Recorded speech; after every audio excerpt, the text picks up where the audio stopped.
Muy buenos días, hermanos, el Señor les bendiga. Es un gusto poder compartir la palabra de Dios con cada uno de ustedes. Estamos en el tiempo de escuela bíblica dominical. Vamos a abrir nuestras Biblias ahí en Gálatas, capítulo 6, versículo 1 al 5. Pero antes que nada vamos a hacer una oración, por favor, para que sea Dios que nos dirija, nos guíe en todo lo que vamos a estar enseñando, compartiendo en esta mañana.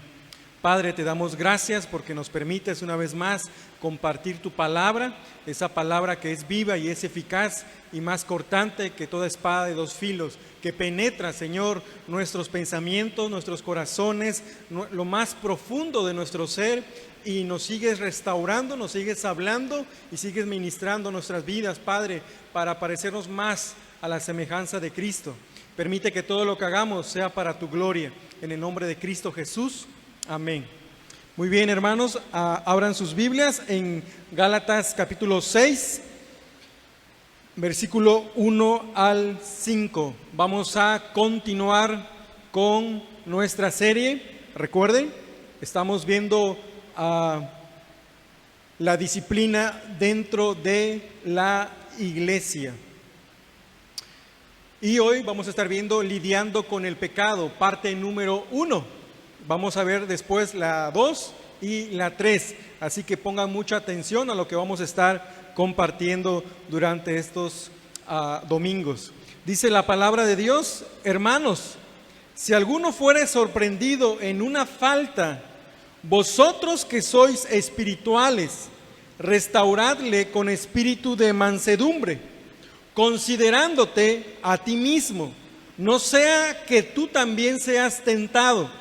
Sobrellevad los unos las cargas de los otros y cumplid así la ley de Cristo. Versículo 3. Porque el que se cree ser algo, no siendo nada, a sí mismo se engaña.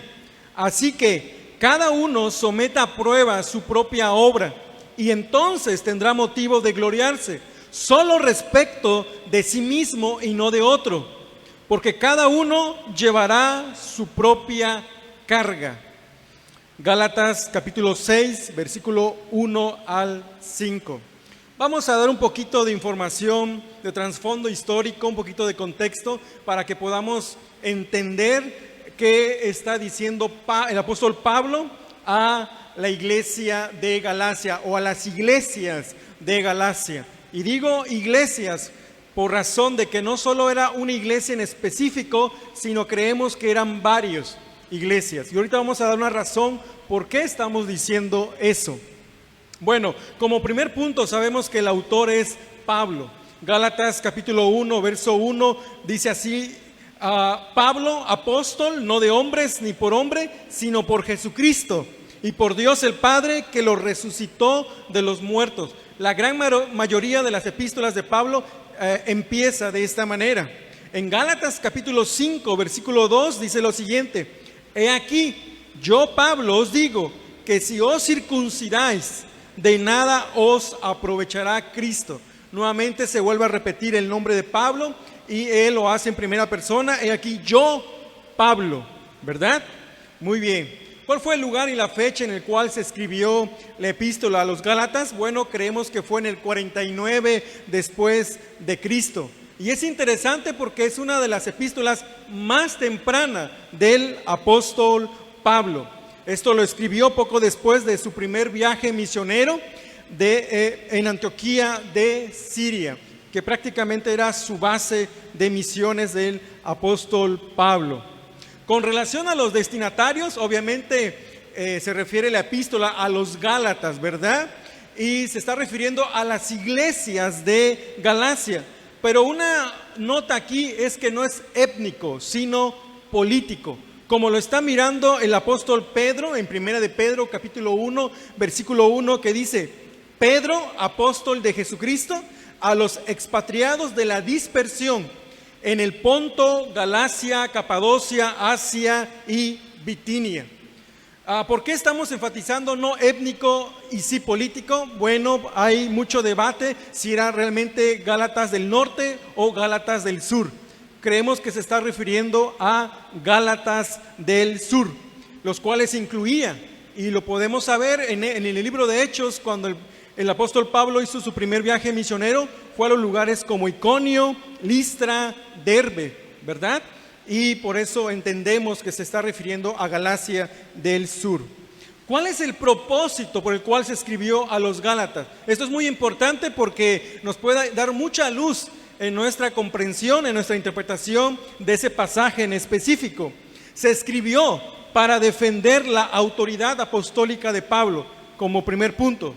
También para reafirmar la verdad de que la salvación es solamente por la fe.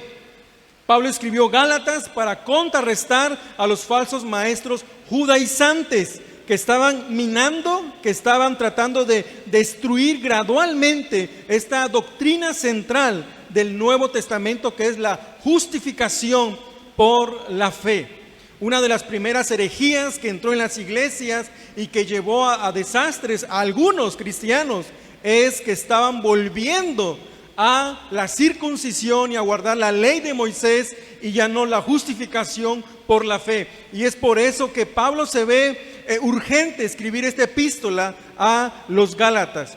También para corregir errores de legalismo y defender de esa manera el concepto de la libertad cristiana, la libertad que tenemos en nuestro Señor y Salvador Jesucristo. Una libertad obviamente que no nos da derecho a pecar, sino a ser siervos o esclavos de Cristo. También para exhortar a los destinatarios a que adornasen y demostrasen el genuino carácter de su fe por medio de una vida en la que abunde el fruto del Espíritu Santo. Y creo que este objetivo, este punto, se centra en lo que vamos a estar viendo en esta mañana, que tenemos que demostrar fruto del Espíritu Santo en nuestras vidas. Creo que toda persona que ha nacido de nuevo, que ha sido regenerada, tiene que tener evidencia del fruto del Espíritu Santo en su vida. Tal vez no al 100%, pero tenemos que tener fruto del Espíritu de Dios en nuestra vida. Si no, se puede cuestionar nuestra regeneración, ¿verdad? El tema general de Gálatas es la libertad cristiana sobre la justificación de la fe. El creyente es libre en Cristo únicamente por la fe en nuestro Señor y Salvador Jesucristo. Y Gálatas es muy parecido su tema con la epístola a los Romanos, solo que Gálatas es más breve y Romanos es más explícito. Si usted quiere conocer más acerca de la justificación por la fe, le invito a que lea el libro de Romanos, ¿sí? Una nota importante con relación a esta epístola, hermanos, es que es una epístola muy severa, una de las más severas que escribió el apóstol Pablo a las iglesias de Galacia. ¿Por qué? Porque estaba entre vida o muerte acerca de esta doctrina fundamental que es la justificación por la fe. Y creo que también nosotros no debemos de tomarla en menos. Siempre enseñamos que la justificación es por la fe en Jesucristo. Aquel que quiera venir a Cristo no es por obras, sino únicamente por mirar a Cristo como Señor y Salvador. El pasaje que nos compete de Gálatas 6, 1 al 5, está en una sección que habla acerca de esta libertad cristiana y que prácticamente está abarcando el capítulo 5 hasta el capítulo 6, versículo 18. En el capítulo 5, verso 1, está hablando el tema sobre el llamamiento de la libertad cristiana. En el 5, 2 al 12 habla del peligro para la libertad cristiana. En el capítulo 5, versículo 13 al 26, nos habla el Espíritu Santo y la libertad cristiana. Y llegamos al pasaje que nos compete, Gálatas 6, 1 al 10, que habla del servicio y la libertad cristiana. O en otras palabras, libertad de la esclavitud espiritual. Todo esto, hermanos, que he dicho es importante para entender nuestro pasaje y comprender mejor lo que vamos a estar explicando durante esta mañana. ¿Alguna vez has tenido alguna operación médica importante? ¿Cómo te sentiste en ese momento? ¿Cuáles fueron los efectos a largo plazo? ¿Qué te habría sucedido si no te hubiesen realizado esa operación?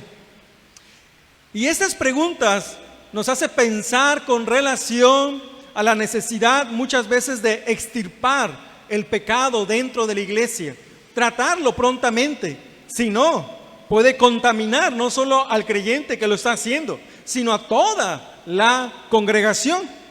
De alguna manera, confrontar el pecado en la vida de otros, lo que hemos llamado disciplina correctiva, es como una cirugía. Y no es fácil, hermanos, esto duele. Y los que lo ejecutan no quisieran hacerlo, pero es necesario porque es bíblico. Pero sabemos que es doloroso.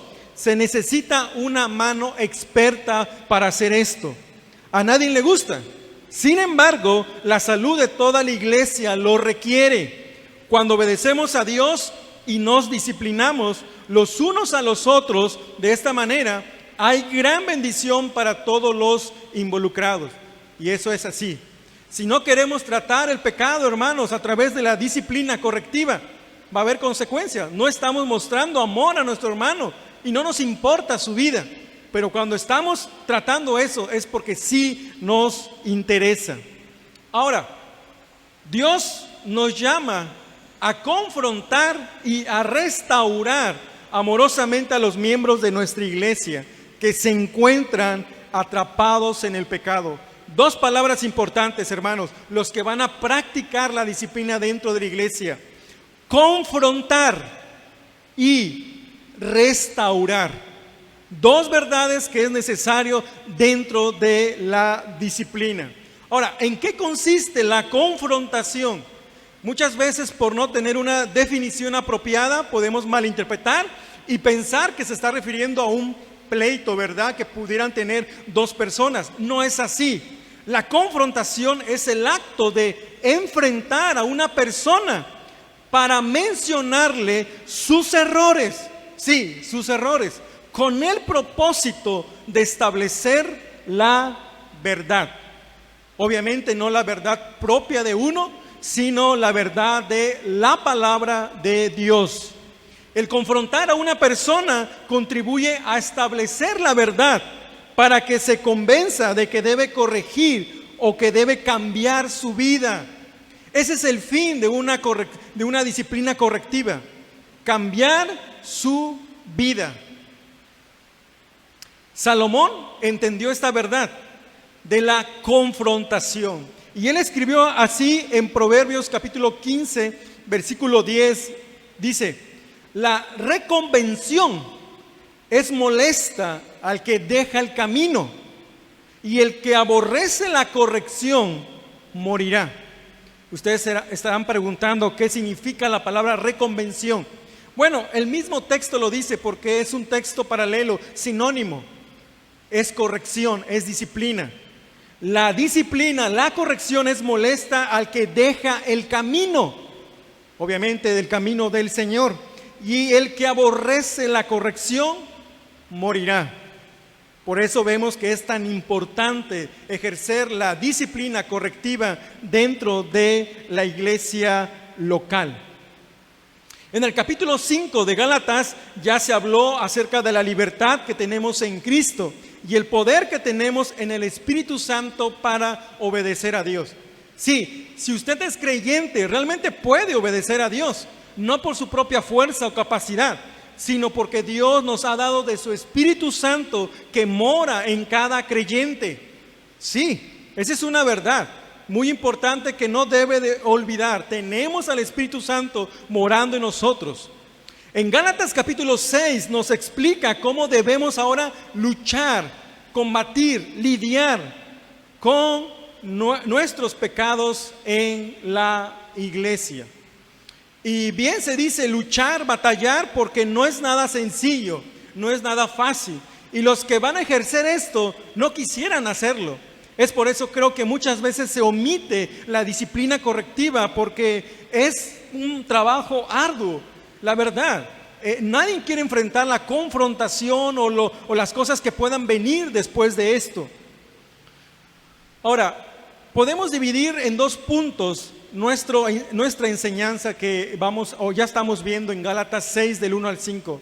El primer punto, hermanos, surge de la pregunta: ¿cómo podemos restaurar al hermano que peca? ¿Cómo? El primer punto es levantar al hermano caído. Sí, tenemos que levantar al hermano caído. Recuerden nuestra idea principal: confrontar y restaurar. Ese es el fin de la disciplina correctiva. Si tienen ahí sus preguntas, pueden acompañarme y vamos a estar contestándolas para que podamos entender el pasaje. ¿Crees que las instrucciones de Pablo aquí eran solo para una situación específica de las iglesias a la que él estaba escribiendo? ¿O son directrices o conjunto de normas, instrucciones generales para la vida de la iglesia? Recuerden, Gálatas capítulo 6, versículo 1 dice: hermanos, si alguno fuere sorprendido en alguna falta, vosotros que sois espirituales, restaurarle con espíritu de mansedumbre, considerándote a ti mismo, no sea que tú también seas tentado. Bueno, la respuesta es que es aplicable a todos los cristianos de todas las iglesias. Es verdad que se escribió a iglesias específicas allá en Asia, en Galacia del Sur, pero es aplicable para hoy en día. La palabra de Dios aplica a nosotros. Es una epístola que entra a todo el cuerpo de Cristo. Segunda pregunta: según Pablo, ¿quién debería hacer algo cuando alguien es sorprendido? Subrayen esa palabra: en una transgresión. Ahora, es interesante porque aquí la palabra transgresión es el sentido de esa palabra en el texto de Gálatas 6:1, falta. La palabra falta viene de la palabra en griego que es paraptoma, y sus sentidos o el significado de esa palabra es transgresión, pecado, infracción. ¿Sí? ¿Qué debería hacer cuando alguien es sorprendido en una transgresión, en la falta? Y ahí nada más para los que tienen sus notas y realmente están siguiendo al pie, corrigieran ahí un texto que puse, Gálatas 5:1 me parece, es Gálatas 6:1, ¿sí? Bueno, Pablo dice que los que son espirituales han de hacer algo al respecto. ¿Quiénes van a involucrarse? Los que son espirituales. Ahora, una parte integral de la disciplina en la iglesia, hermanos, es ayudar a un hermano caído para que vuelva a ponerse sobre sus pies, tanto en sentido espiritual como moral. Y hermanos, el que ha caído y realmente necesita la ayuda, la verdad, esa persona lo está anhelando, lo quiere. Pero es triste cuando nadie está ayudando a esa persona, ¿sí? A ese hermano. La palabra sorprendido es la palabra prolambano. Es un verbo activo y está en presente. ¿Qué tiene que ver eso? Sorprendido en el acto mismo, en la falta misma. O sea que fue sorprendido por la falta misma o fue vista mientras cometía la falta, el pecado. Pónganle en nombre al pecado. Fue sorprendido. Si alguno fuera sorprendido en alguna falta, ¿sí? Nuevamente la palabra falta. La persona, hermanos, y aquí algo interesante. La persona no comete el pecado con premeditación, sino más bien baja la guardia. Este es el sentido de la falta. Baja la guardia, tal vez está coqueteando con una tentación que según cree que es capaz de resistir. O se refiere a alguien que simplemente trate de vivir su vida en su propio poder. Por eso tener mucho cuidado, hermanos. No pretendamos ser fuertes, no coqueteemos con el pecado. El apóstol Pablo le dice a Timoteo: huye de las pasiones juveniles. Nunca le dice resístelo. No lo deberíamos de hacer, hermanos, porque tarde o temprano podemos caer. no coqueteemos con el pecado. Y los que coquetean, esos son los que caen en esta falta. Los que son sorprendidos en una falta. Ahora, hasta que una persona admita su pecado, no puede ser ayudado a salir de él. Es imprescindible que la persona admita, reconozca que ha pecado. Entre más lo oculte, no se puede. Tiene que admitir. Una vez que lo hace, debe ser alentado a confesar su pecado ante Dios y apartarse de él en arrepentimiento, buscando con sinceridad el perdón de Dios. De nada sirve, hermano, ocultar el pecado. No trae beneficios. Y permíteme tomar un poquito de agua. La pregunta número 3, Gálatas capítulo 5, versículos 16 al 25. Según la enseñanza previa de Pablo en Gálatas, ¿qué significa ser espiritual? Bueno, por razón de tiempo no voy a leer todo ese versículo, pero usted, si lo tiene ahí su Biblia abierta, ponga sus ojos en ese pasaje, Gálatas 5, 16 al 25. ¿Qué significa ser espiritual? Y surge esta pregunta porque son ellos los que van a tratar esta disciplina correctiva, hermanos. Como vemos en el pasaje, en Gálatas 5, 16 al 25, cuando Pablo dice espiritual, se refiere a alguien que tiene el Espíritu de Dios morando en él y que por tanto se esfuerza en contra de su carne para hacer lo que Dios demanda o manda. Un espiritual se esfuerza, entiende que está luchando también, reconoce que hay debilidad, pero es una persona que el Espíritu de Dios mora en él y se esfuerza contra su carne. ¿Sí? Los deseos pecaminosos que batallan continuamente en nosotros. En un sentido, el término espiritual de Pablo podría referirse a todos los cristianos, y a veces es así, pero en este contexto probablemente se refiere a algo más específico. Todos los que sois espiritualmente maduros, a eso se está refiriendo. Los que estáis caminando más en sintonía con el Espíritu Santo. Ahora, no dudamos que un cristiano nacido de nuevo es espiritual. Sí, es espiritual. Pero una cosa es espiritual y otra cosa es madurez, ¿verdad? La espiritual. Ahora, en ese pasaje de Gálatas, por ejemplo, en Gálatas 5:16, nos da algo importante. ¿Quién es espiritual? Andad en el Espíritu. Es alguien que está andando en el Espíritu. Versículo 18. Dice en Gálatas, pero si sois guiados por el Espíritu, anda en el Espíritu, es guiado por el Espíritu. Y en el versículo 22 tenemos otra característica, mas el fruto del Espíritu. Y ustedes saben lo que está hablando acerca del fruto del Espíritu Santo, ¿verdad? Un cristiano espiritual es el que manifiesta también el fruto del Espíritu Santo en su vida. Versículo 24. Pero los que son de Cristo han crucificado la carne. Es alguien que ha crucificado sus deseos pecaminosos. Aunque está batallando, no le da rienda suelta, no lo satisface. Versículo 25. Si vivimos por el Espíritu. Un espiritual es alguien que vive en el Espíritu. Así podemos dar la definición de alguien que es espiritual.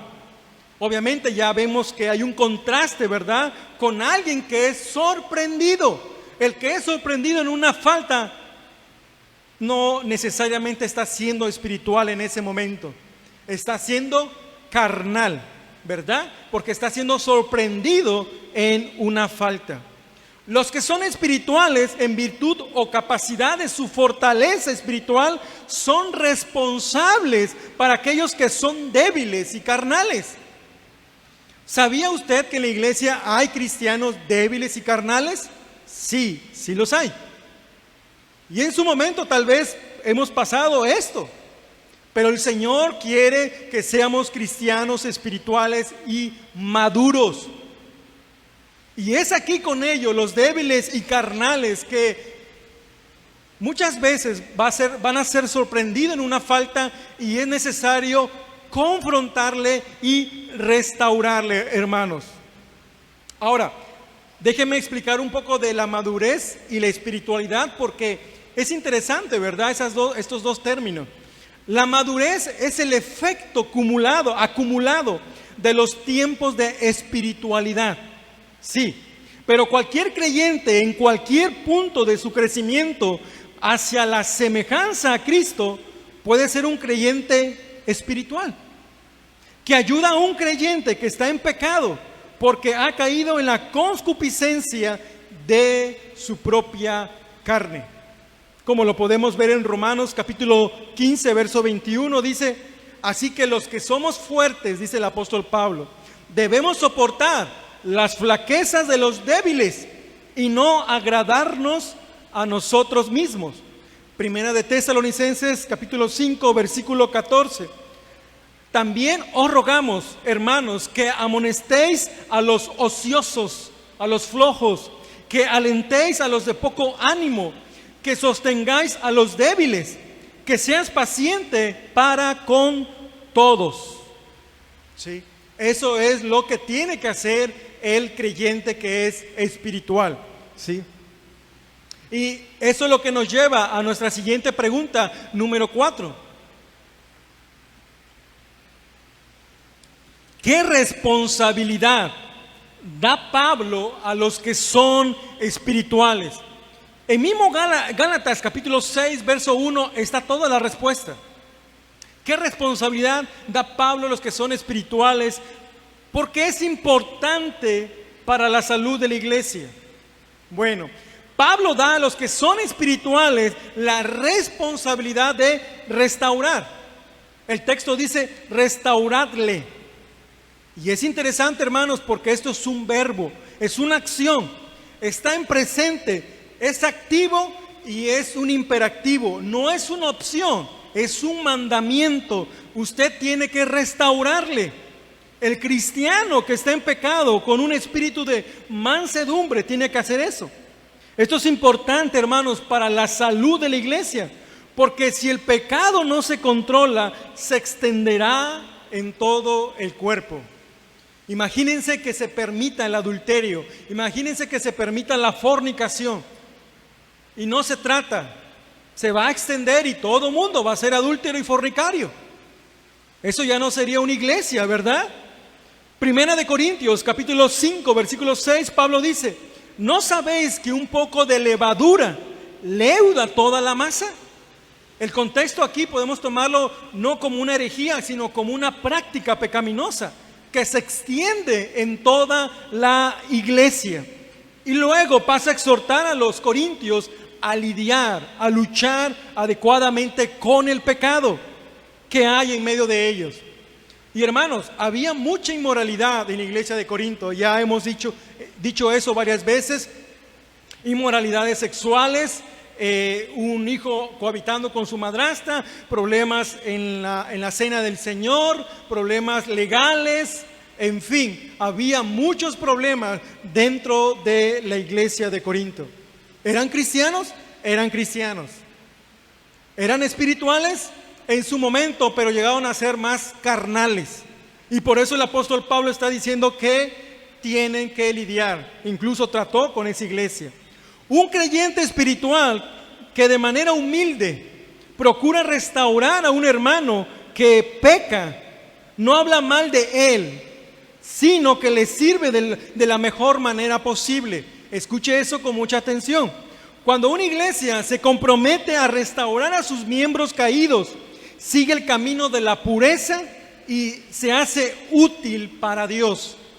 El que va a restaurar, el que va a confrontar y va a restaurar, no va a estar hablando mal de esa persona, porque el punto no es dejarlo mal, es restaurarlo, es levantarlo. Ya hemos visto ya en otras escuelas dominicales que somos un cuerpo en Cristo, somos una familia en Cristo, somos un edificio, ¿verdad? Que nos vamos fundamentando en la roca que es Cristo y lo demás como piedras vivas sobre Él. No deberíamos entonces estar señalando, criticando al que vamos a estar restaurando, ¿sí? La palabra restaurarle, hermanos, ahí en Gálatas 6:1, es la palabra catartizo. Y esa palabra, hermanos, también ya dijimos, es un verbo presente, activo y es imperativo. El sentido de esa palabra es corregir, remendar o reparar. Eso prácticamente estaban haciendo los discípulos de Jesús ahí en Marcos capítulo 4, verso 21, que dice: y pasando de ahí, vio a otros dos hermanos, Jacobo, hijo de Zebedeo, y a su hermano, y Juan, su hermano, en la barca con Zebedeo, su padre, que remendaban sus redes, y los llamó. Esa palabra, remendaban sus redes, es la misma que se está utilizando acá de restaurarle, ¿sí? Ahora, aquí hay algo ilustrativo para nosotros, hermanos. Eso de restaurar las redes, ¿por qué?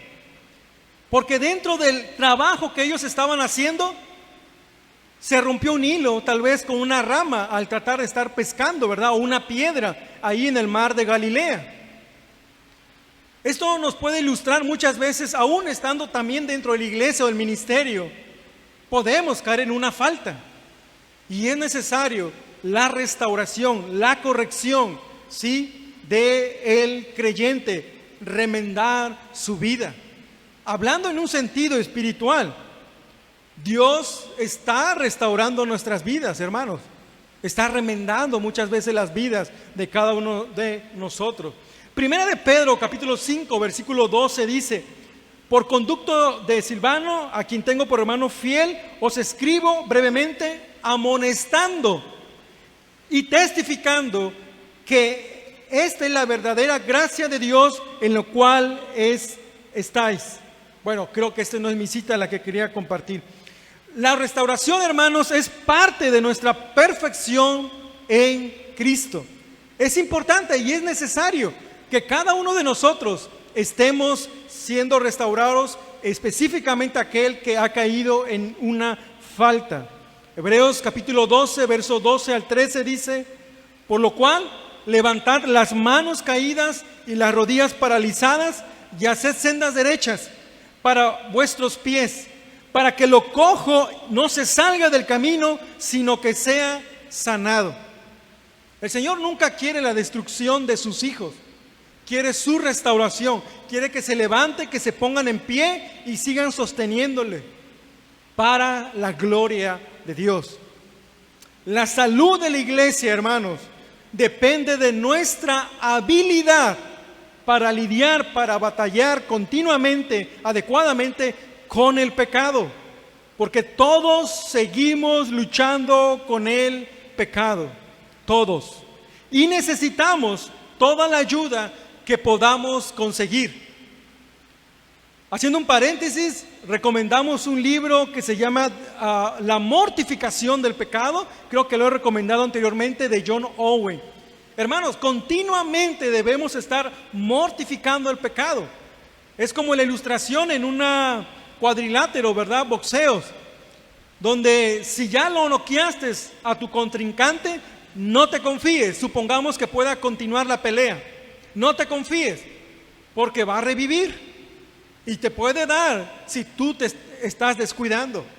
Tienes que continuar, vamos a decirlo, noqueando a tu enemigo, a tu contrincante, porque mientras que estemos viviendo en este cuerpo, continuamente vamos a tener lucha contra el pecado. ¿Por qué? ¿Aún los que son espirituales? Sí, aún los que son espirituales. ¿Por qué? Porque no hemos sido redimidos. Nuestro cuerpo aún está sujeto a este mundo. Nuestro cuerpo aún no es glorificado. Por eso, gloria al Señor, que cada cristiano anhela, yo espero, la venida del Señor, ¿verdad? La cual nos va a redimir de este cuerpo, ¿sí?, que está continuamente luchando. La pregunta número 5, hermanos: ¿con qué espíritu debemos de restaurar a los que pecan?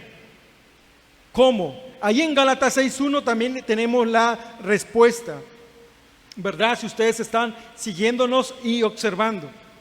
El espíritu es con mansedumbre, ¿sí? Y es interesante, hermano, porque la palabra mansedumbre es un fruto del Espíritu Santo. En otras palabras, todo creyente lo tiene, pero es necesario que lo ponga en práctica. Tenemos el fruto de mansedumbre. Si el Espíritu Santo vive en nosotros, somos regenerados, hemos nacido de nuevo, tenemos ese fruto, mansedumbre. ¿Sí? Ahora, ¿qué es mansedumbre? El sentido de esta palabra es gentileza, amabilidad, humildad.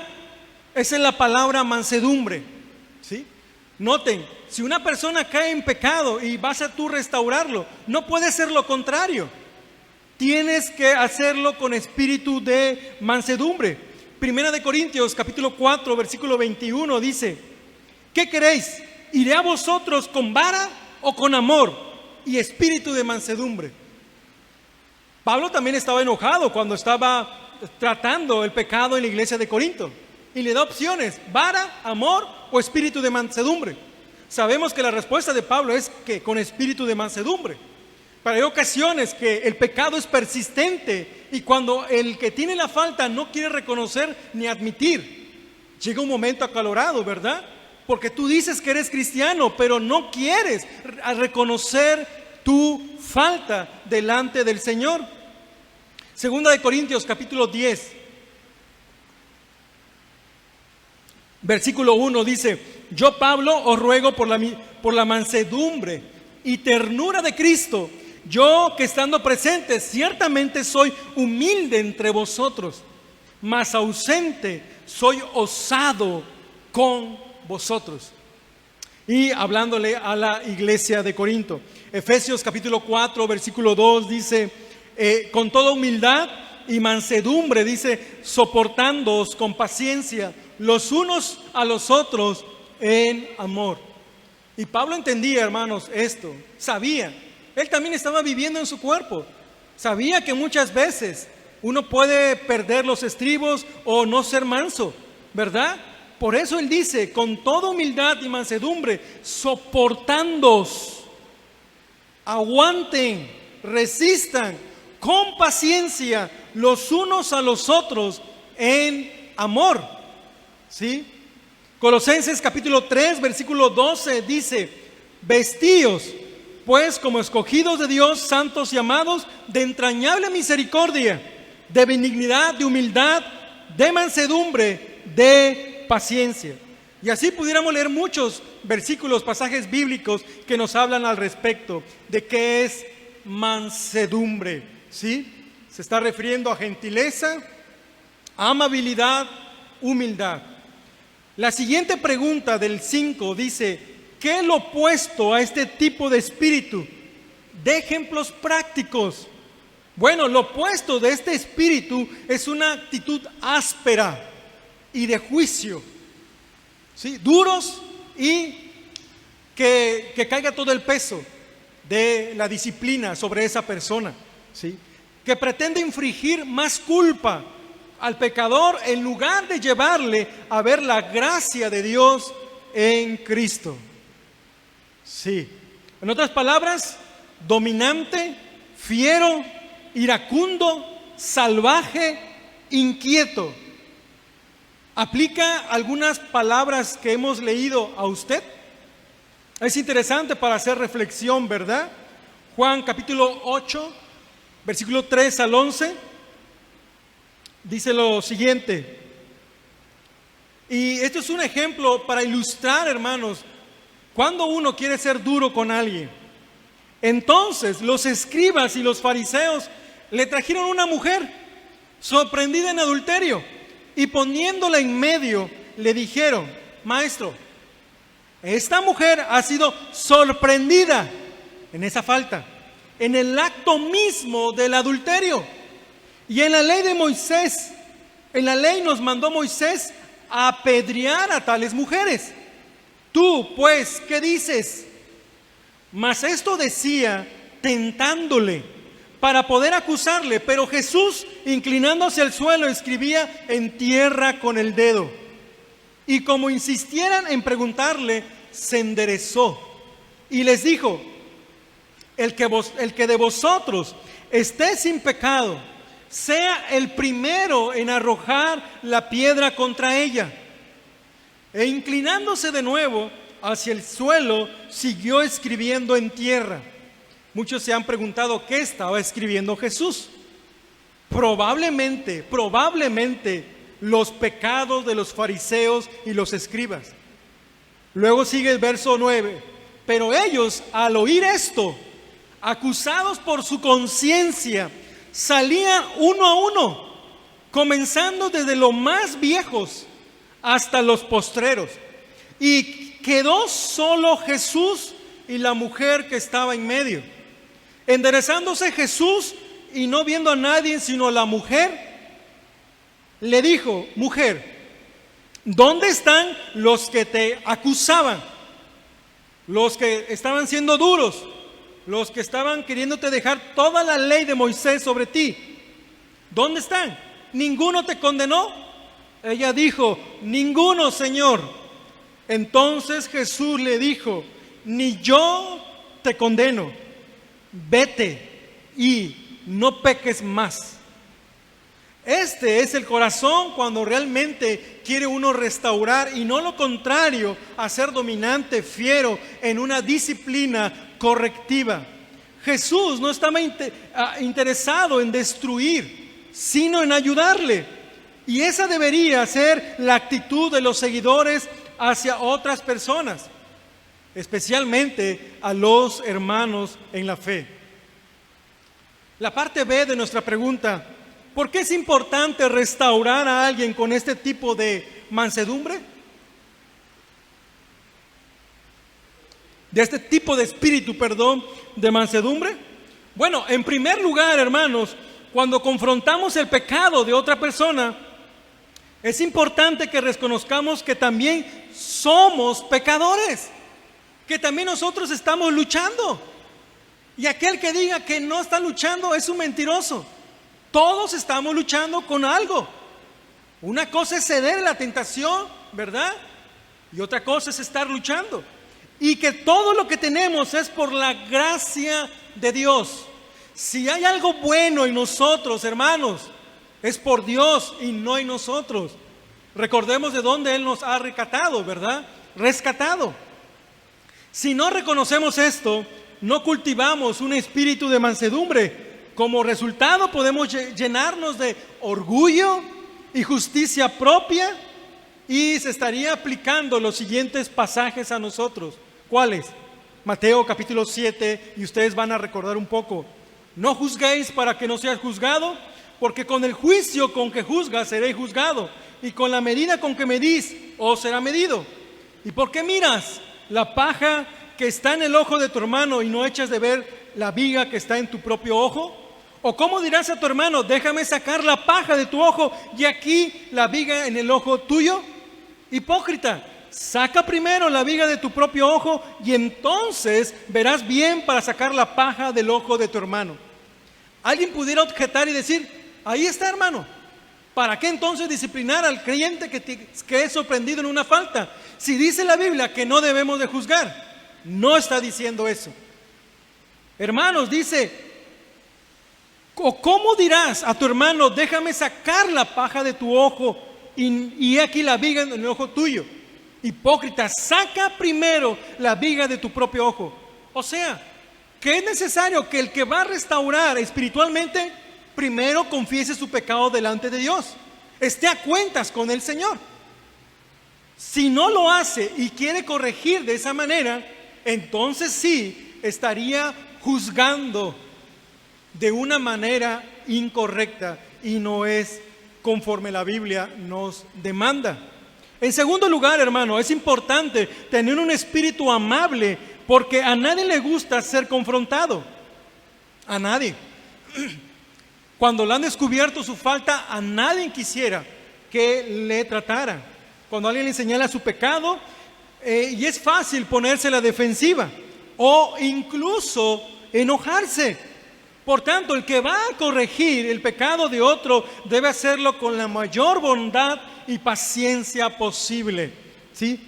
Estando listo para apaciguar los conflictos en lugar de echarle leña al fuego, ¿sí?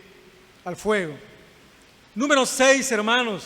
Recuerden, estamos viendo el tema de lidiando con el pecado, parte 1.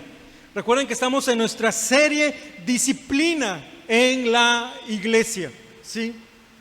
6. En término práctico, ¿qué pasos son necesarios en la restauración de alguien que es sorprendido en pecado? Bueno, en primer lugar, confronta el pecado de la persona conforme a las Escrituras, hermanos, conforme a las Escrituras. Recuérdale el Evangelio a esa persona. Sí, porque gracias al Evangelio él va a recordar que él ha sido justificado y va a tener la esperanza de venir a Cristo y pedirle perdón. Recuérdale que el Espíritu Santo mora en esa persona. Entonces, ¿por qué va a seguir contristando al Espíritu de Dios?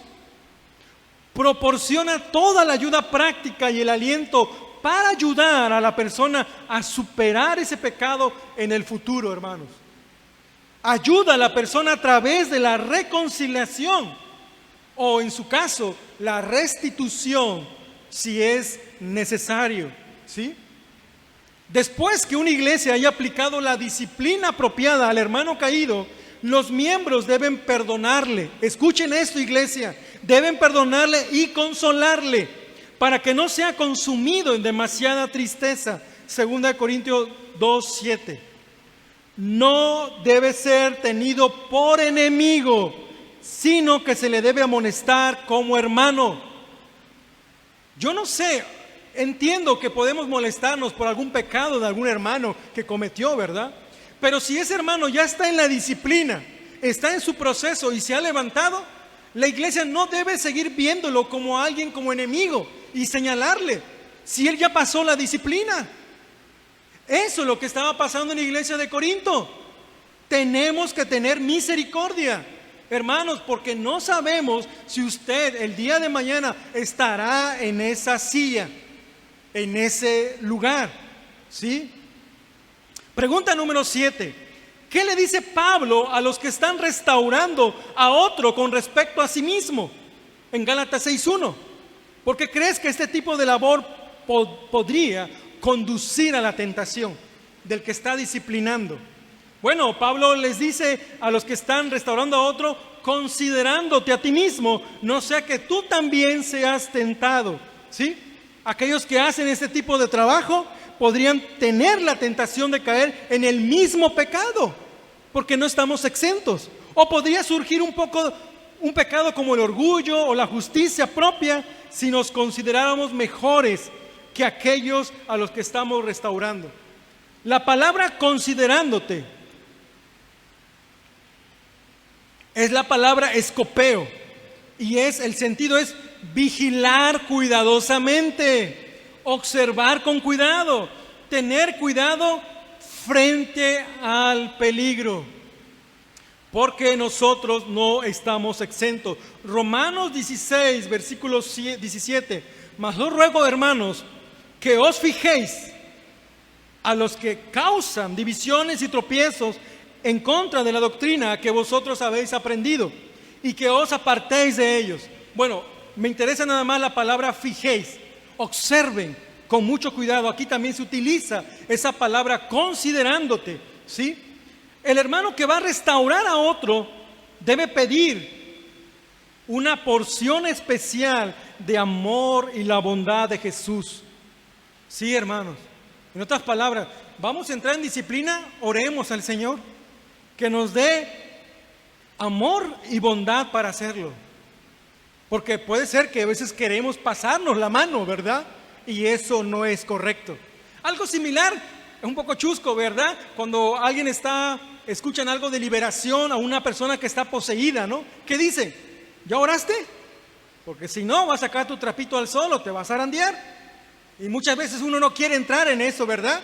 Es similar en cuanto a la disciplina correctiva. Es necesario, hermanos, tener amor y bondad para tratarlo. Y solamente Dios nos da esa gracia. Si el Señor no está pensando en destruir a los suyos o a sus hijos, ¿por qué lo haríamos nosotros?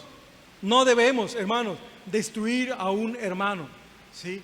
No es el propósito de Dios. ¿Cómo restaurar al hermano que peca? Ya vimos levantar al hermano caído. El segundo punto que podemos dividir este pasaje es sostener al hermano caído. ¿Ya lo levantaste? Muy bien. Y no se deja ahí. Triste y lamentablemente muchos lo dejan ahí. Ahora, ya no peques más, sigue adelante. Como iglesia tenemos que sostenerlo. ¿Por qué? Porque esa tentación que lo llevó a pecar, y esto pongan atención, hermanos, no se va definitivamente. Supongamos que alguien está batallando con problemas sexuales, cayó y ya se levantó. Y uno dice, no, pues ya pasó. Mentira. Continuamente, de una u otra manera, va a estar siendo tentado. Y si no lo están sosteniendo, va a volver a caer. No soy profeta, pero va a volver a caer. Por eso es necesario, hermanos, que estemos sosteniendo, demos ayudas prácticas en pecados específicos. Es mentira eso de que ya lo dijiste, lo escribiste, lo rompiste y ya fuiste perdonado. Es mentira, no es cierto. Si no te cuidas, si no tratan este asunto, vas a volver a caer. Pregunta número 8. ¿Qué nos enseña Pablo en Gálatas 6:2? ¿Qué debemos hacer el uno por el otro? ¿Qué logramos al hacer esto? En el versículo 2, Pablo enseña llevar las cargas los unos por los otros. De esta manera cumplimos, hermano, la ley de Cristo. Es justo, después de una victoria espiritual, que Satanás lanza sus ataques más severos contra los hijos de Dios. Hermano, nunca nos confiemos cuando hemos logrado una victoria. Cuidémonos más porque es ahí donde Satanás nos va a dar por la espalda. Y tenemos que estar preparados. Sobrellevar, es la palabra bastazo, un verbo también presente, activo, imperativo. El sentido es soportar, resistir, soportar el peso con aguante y entereza, con valor, con fortaleza de ánimo. Sí. ¿Qué? Las cargas, es la palabra varos. Y ponga atención de esta carga, porque no es lo mismo como la carga que vamos a ver al final del versículo 5, me parece. Es una carga, un peso, una preocupación. Representa cualquier problema u obstáculo que una persona tiene dificultad para lidiar por sí misma. Este tipo de cargas son las que tientan a un creyente a ceder el pecado en el cual acaba de ser restaurado. Qué carga tan pesada, ¿no cree? Sí. A veces esto muchas veces no se quiere hablar, hermanos, es como un tabú, pero es una realidad. Es una realidad. Por eso el que está batallando con un pecado debe tener un hermano maduro en la fe que pueda confiarle y pueda asistirle de manera espiritual. Se necesita, hermanos. Una caída se puede levantar uno, pero el proceso tarda. En verdad. Ser librado de un pecado no equivale siempre a ser librado de la tentación correspondiente. Consideren eso. Pregunta número 9. ¿Qué cargas sobrellevan otros miembros de tu iglesia? ¿De qué formas prácticas pudieras ayudarles? Bueno, no necesariamente quiere decir que esto está pasando en la iglesia, ¿verdad? Pero como ejemplo, hay infidelidades, hay adulterio, hay yugo desigual, jóvenes casándose con gente inconversa, ¿verdad? Hay fornicación, hay pleitos, hay divisiones. No es la espiritualidad, sino el orgullo, hermanos, lo que hace que una persona quiera arreglársela por sí misma. No, gracias, nada más oren por mí. Y no quieren que se les siga ayudando. No se puede hacer más. Y eso no es que no quiero molestar, no, es orgullo. Simplemente no quieres ser ayudado o ser restaurado. Y ese orgullo te puede llevar nuevamente a otra caída, hermano. ¿Cómo podemos ayudar? Pasar tiempo con la persona, aconsejarle, animarle, orar por él y orar con él. No es en una terapia, hermanos. Esto de la disciplina correctiva, de levantar y sostener al hermano, no es una terapia psicológica, no, de unos minutos y ya. Esto implica un paso, un proceso. Por eso muchos a veces quieren escudarse y no quieren tratar la disciplina correctiva dentro de la iglesia, porque demanda tiempo, esfuerzo, es entrega, es cansado espiritualmente. Santiago 5:16 dice lo siguiente: confesad vuestras ofensas unos a otros y orad unos por otros para que seáis sanados. La oración eficaz del justo puede mucho, ¿sí? Salmo 55:22 dice: echad sobre Jehová tu carga y él te sustentará, no dejará para siempre caído al justo. Primera de Pedro 5:7 dice: echando toda vuestra ansiedad sobre él, porque él tiene cuidado de vosotros. Si hacemos esto, hermanos, estamos cumpliendo así la ley de Cristo, que está mencionando aquí en Gálatas capítulo 6, 1 al 5.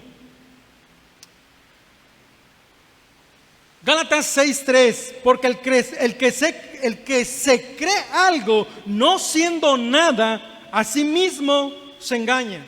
¿A qué se refiere esto, hermanos? Se refiere a ser superiores a los pecadores. Aquella persona que pretende un nivel de espiritualidad mayor que aquel que está siendo disciplinado, ¿sí? Esto suena como los fariseos, ¿verdad? Cuando el Señor quiere una justicia que proviene de Él.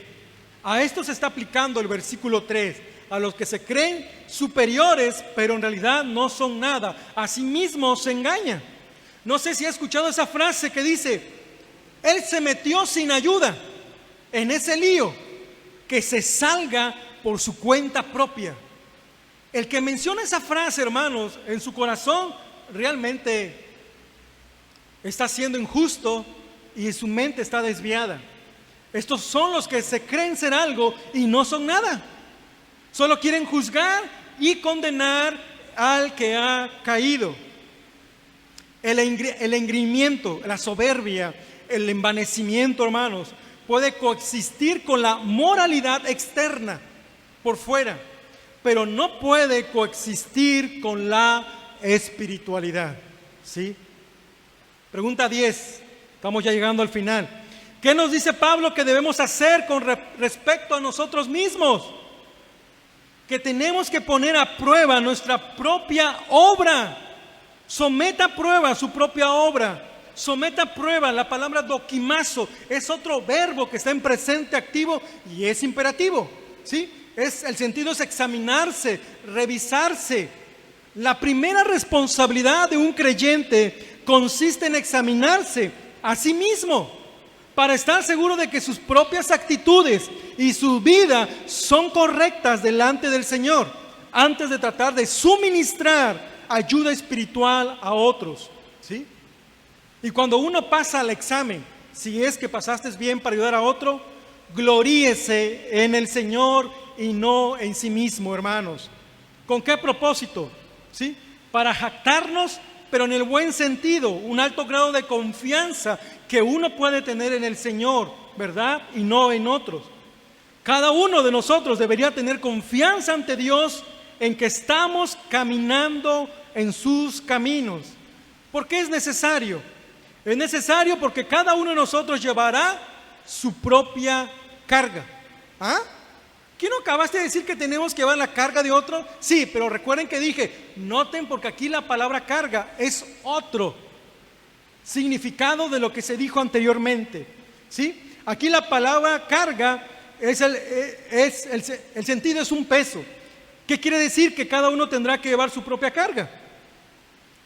Esto significa que cada uno de nosotros tendrá que dar cuenta a Dios, responderá ante Él por la forma en que hemos vivido. En otras palabras, las obligaciones normales de la vida, el llamado personal, el ministerio, sí, todo eso puede entenderse como las cargas. Responsabilidades personales, de familia, de trabajo, cada uno lleve su propia carga. La carga que se mencionó anteriormente es de un pecado, es de una tentación, mejor dicho, que alguien está batallando. Y esta carga son de responsabilidades personales, familiares, de trabajo o incluso de ministerio. ¿Cómo encaja esto con lo que Pablo dice antes acerca de cómo debemos llevar las cargas de otros? ¿Sí? Bueno, llevar las cargas los unos de los otros es ayudarnos mutuamente en nuestras debilidades, pecados y enfermedades. Y por el otro lado, que cada uno tendrá que llevar su propia carga. El último día significa que finalmente todos somos responsables.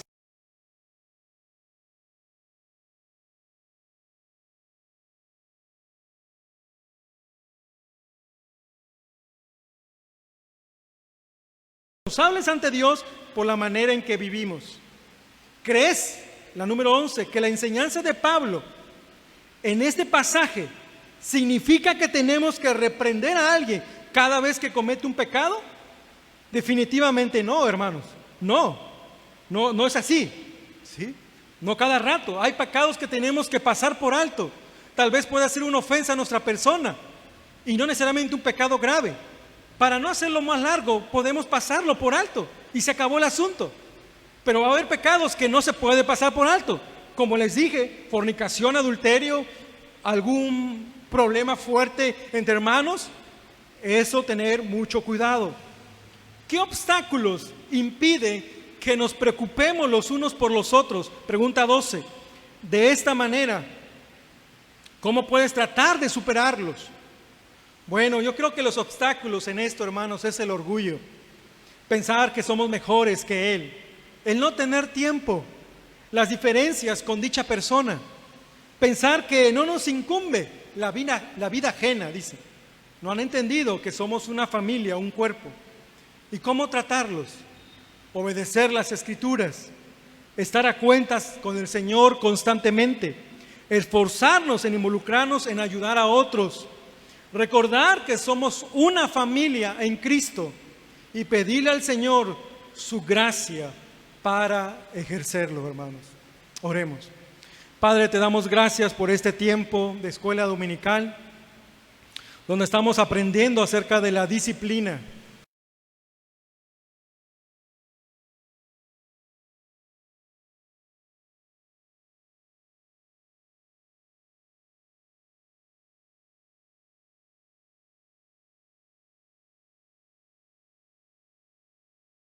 Porque no entiende, porque muchas veces no sabe cómo aplicar una disciplina correctiva.